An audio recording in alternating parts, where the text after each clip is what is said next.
Using sample packs is destroying your sample-based beats, and I can prove it to you in 3 simple points. So, hi, I'm Benny. I've studied almost everything there is to know about sampling like Kanye West, helping hundreds of artists to improve at sampling, and today I will show you how, because of using sample packs, you're missing the soul, how you're setting yourself up to make copy-paste beats, and why you're cheating yourself out of getting real skills. So let's just start with point number 1, which is you're missing the soul. And by that, I don't mean that you have to use soul samples, but basically we've all kind of been there. When we went to YouTube and we searched up samples, and you get there these free sample packs. And so what's the difference between these sample packs and a real sample like this one that's called Harder, Better, Faster, Stronger by Daft Punk that was used by Kanye West in Stronger? So I don't know how much of this sample I can play you without getting copyrighted, but I will try to play you as much as I can. Work it harder, make it better, do it faster, makes us stronger, all that never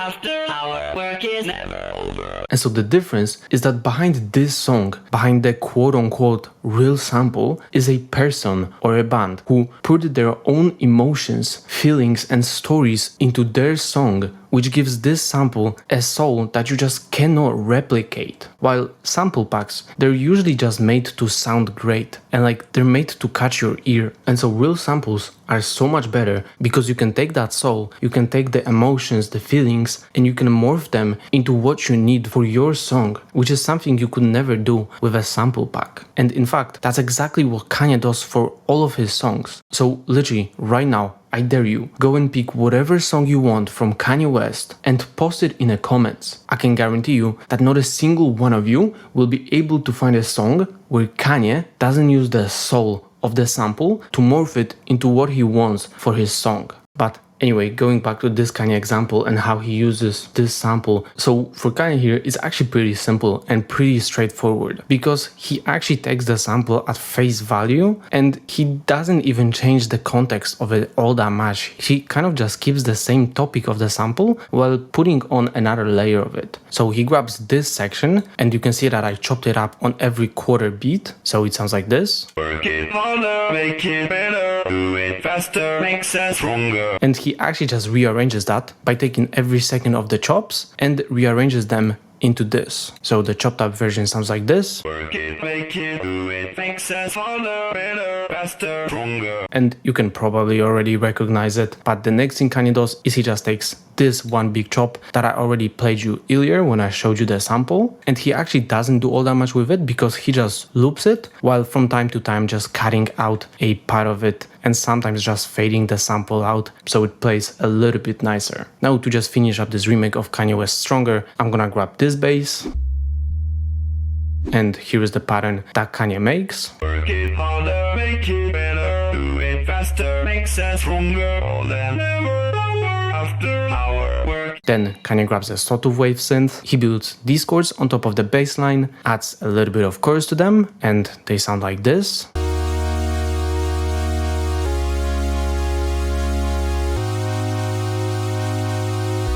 And lastly for the drums, I did try my best to replicate them, but I'm just not Timbaland, so they don't sound as good as the original song. But here you can take a look at the pattern, and in my version they sound like this.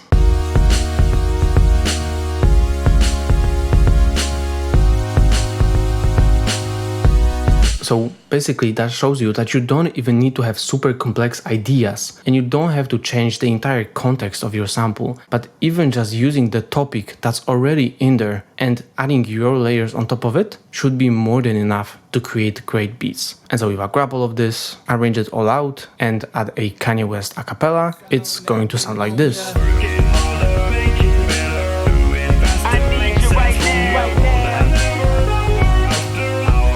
And now, point number 2 is you're setting yourself up to make copy-paste beats. And that's not to say that when using sample packs, you're actually going to be copying and pasting patterns, drums, or chords from different beats. But from my experience, using sample packs results in what I call a copy-paste beat, and that's because the beats, while not being the exact copies of something else, they just sound like you've heard them 1,000 times before. And I'm sure you know what I'm talking about. Like, we've all heard those beats that just, you didn't hear the exact same beat, but it just sounds like you've heard hundreds of beats exactly like this one. So if you look at an actual sample I have here, it's called My Lover, and it sounds like this. He filled me with ecstasy. He's my loving man. The sample itself is already unique. So already just by the way it is, it forces me to make more of unique decisions to make my beat. So just by using this sample alone, instead of a sample pack, I cannot make a copy-paste beat. So let's actually take a look at what I did to this sample. And so the first thing I did is I warped the entire sample to tempo and I pitched it up -2 semitones because I wanted to make this like a darker beat. And for the main chops, I actually have 2 chops, which in all actuality, this is 1 chop because this last chop right here in the original sample, it comes from the beginning. I just moved it to the end so it kind of loops smoother. And then as a second layer of the sample, I just used this like singular clap, which sounds like this. And I just literally layer it all throughout the sample.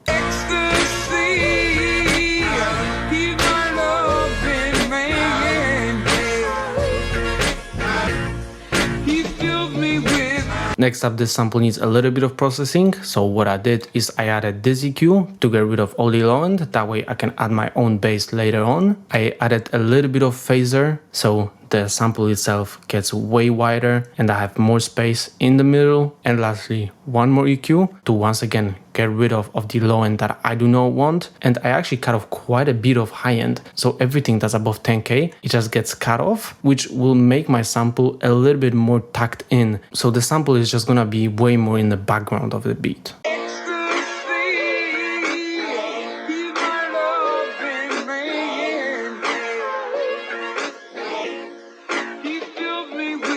Next up for my bass, I grabbed this Juno synth and I made this pattern for the most part following my sample, but I just add a little bit of like additional notes to make it a little bit more interesting.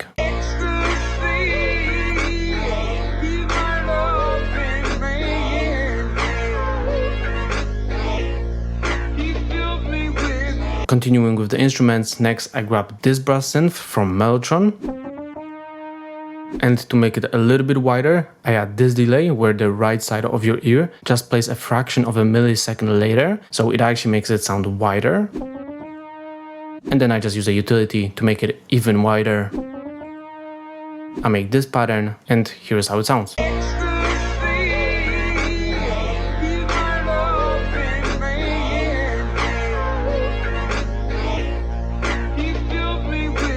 Now for my drums, I grab a drum break called Catch a Groove by Juice, which sounds like this.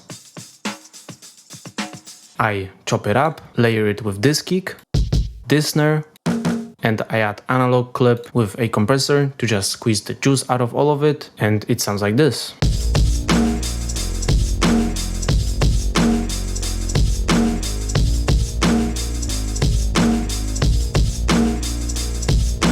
Now to actually finish this beat up, I create a separate project to just add a little bit of details. So one thing I add is this riser with another sample, which together sounds like this.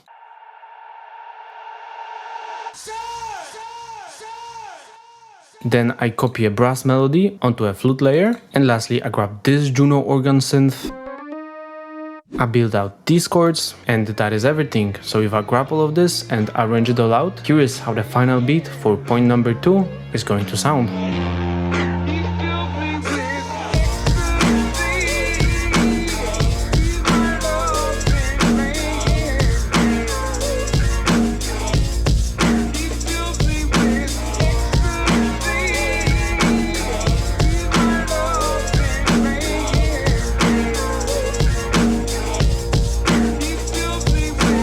And point number 3 is that by using sample packs, you're cheating yourself out of getting real skills. And so this goes back to what we talked about in point 2, which is that with sample packs, you're not really forced to do anything unique, which in turn means that you make same decisions over and over in every single beat you make, which results in you not actually learning anything. So for this beat, here is a sample I used. It's called I'm Not Gonna Cry Anymore by Nancy Brooks, and it sounds like this.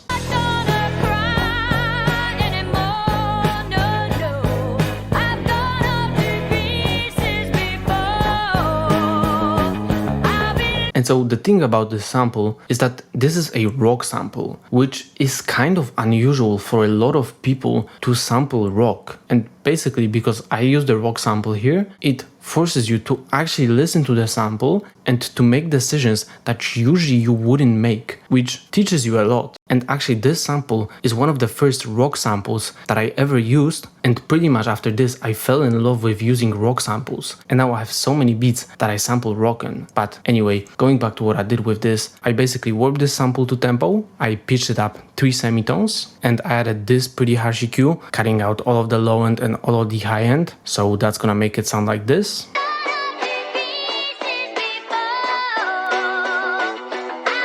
I also chopped out some different parts for later on in the beat, but for now we're not gonna worry about this. So then I grabbed this Rose bass from Ableton, made this pattern with it, and you can see that in the first half there's kind of a little bit more happening, while in the second half it's just way more repetitive, and that is actually because of the way I chopped up the sample itself. So it sounds like this.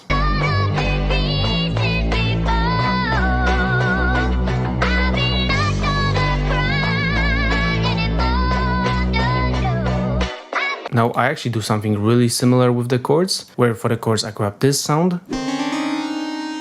And for the first part of the pattern, I pretty much go all out, while for the second part of the pattern, I just keep it really simple. I have literally 2 notes, just repeating every single bar, which with the bass sounds like this.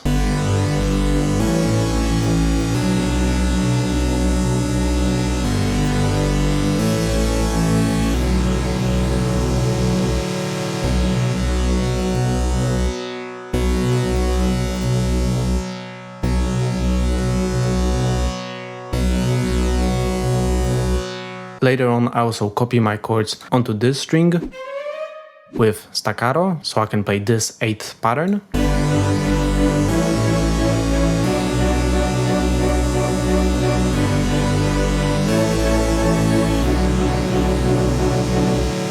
For the drums, I sampled a drum break called Dog Was a Dog Nut by Baka Rhythm and the Steel Band, which sounds like this. Then I chop it up into this pattern and layer it with my own kick, so the entire drum break just hits a little harder. And with the bass, it's gonna sound like this.